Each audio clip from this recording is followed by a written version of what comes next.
د څاروو د درملنې پوهان وایي چې لمپیسکن په څاروو هغه لګیدونکې ناروغي ده چې کله یو څاروی جوبل شي نو د هغې په زخم دانې راښکاره شي او هغه پیپ ونیسي او د ناستې جوګه پاتې نشي او تبه یې هم زیاته شي. دا په داسې حال کې چې د سند او پنجاب صوبې وروستو خیبر پښتونخوا کې هم په څاروو کې دغه ناروغي لیدلې شوې ده. د هریچند د څاروو د فارم ډایرکټر ډاکټر برهان وایي چې څاروو کې د لمپیسکن ناروغو د نښو او د دې نه د بچ کېدو په اړه دا طریقې خپلول پکار دي. چې کوم څاروی ستاسو په څاروو کې نه جوړ شي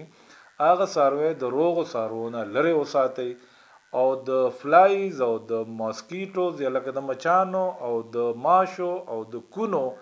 د ختمولو لپاره خپلو څاروو باندې ریپیټډلی بار بار سپری کوئ، ایریا کې سپری کوئ چې دغه شان دا کوم ډایرکټ ویکټر دی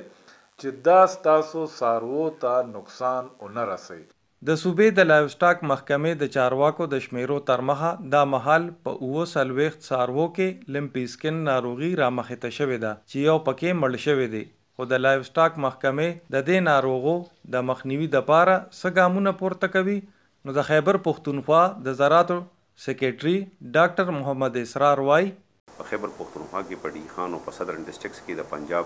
ریپورټ شوې ده. نو د دې د وجې نه موږ پروینشل حکومت 26 چیک پوسټونه جوړ کړي دي چې یاره داسې نه چې څرته متاثره ځناور چې کنه راشي په باندې پراپرلی موږ سپری کوو ځکه چې دا د دې کونی او ټیکس چې وته وي د هغې د وجې نه خورېږي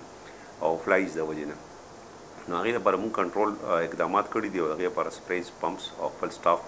بالکل اکټیویټ کړی دی او هغه په 26 انټري پوینټ چې کوي نو هغې باندې دوی د څاروو ټریټمنټ کوي. د صوبې د لایو سټاک د محکمې ډایرکټر جنرال ډاکټر علمزیب وایي چې په دې ناروغۍ د اخته څاروو غوښه او پی د استعمال جوګه دي. هغه وایي چې په هیواد کې حکومت د لمپیسکن د مخنیوي دپاره ویکسین جوړول پیل کړي دي او ژر به دغه صوبو ته هم راولېږلی شي.